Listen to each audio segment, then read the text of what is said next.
Okay, here's a great video we have showing a variation of a squat using what is called a decline board or a ramp, a decline ramp, and it's used predominantly for a quadricep weakness that you would find with someone with significant knee pain. This is quite a tricky exercise to use because the quadriceps will atrophy quite fast, weaken fast.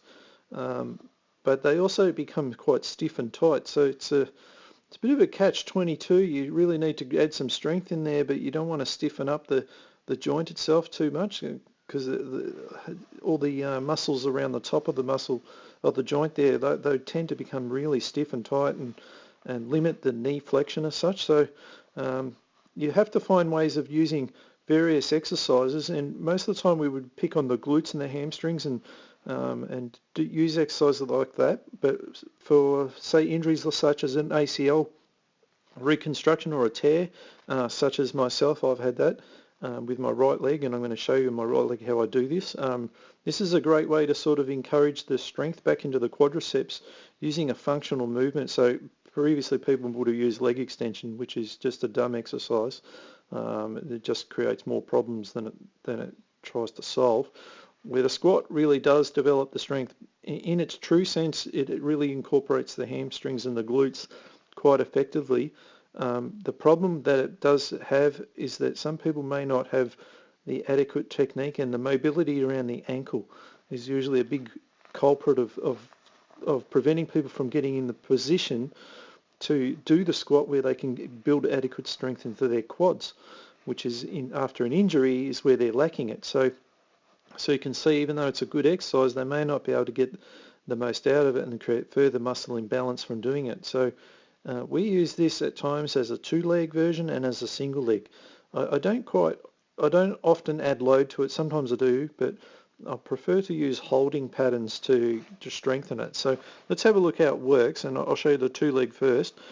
So basically you come down into a normal squat, and you'll see when we come around on a side angle. So I can get quite low because I've taken the ankles out of it.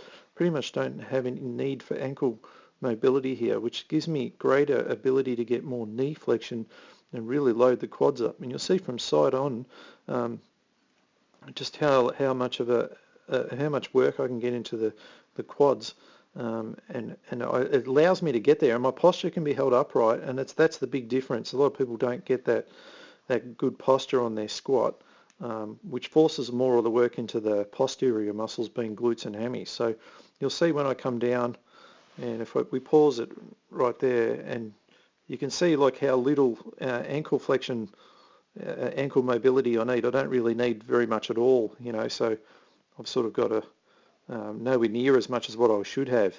See, if I had that, my knees would have to be sort of coming a lot forward, but because I don't need it, it's easier for me to get to here and see, and I'm getting that massive amount of work, and it's all being quads. There's no real need for this because of the ankle that I haven't had to generate from the ankle. All right, and you can see my posture is quite nice, very, very sort of straight up. Terrible line, but and that's what loads up these guys big time. And anyone with the VMO weakness will really feel that those guys, along with all of them, are going to work well. From the front on, to make sure that your glutes, if I just go back to here, you've just got to make sure you keep those knees don't internally rotate, so that I'm still in there, and I'm not sort of falling in, rolling in. That'll be a sign of the glute weakness at the hip there. All right, so that's the traditional squat, and then obviously if you can master that, holding for 5 seconds, maybe getting 10 reps, then you would want to try and progress to the single leg. So let's play this one for you. All right, so I'm using my injured ACL side, my right leg, and a lot more stability required in this one. So I've got to try and maintain that sort of feeling of internal rotation from the hip.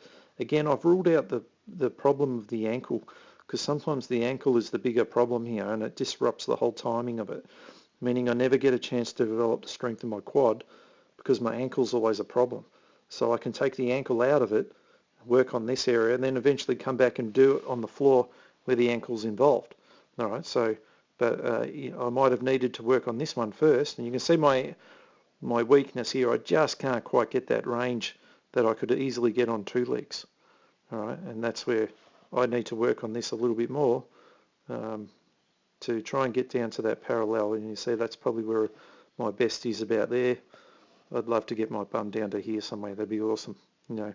And to do that, I'm going to have a lot more strength there. All right, so there's a good way to use the decline ramp squat.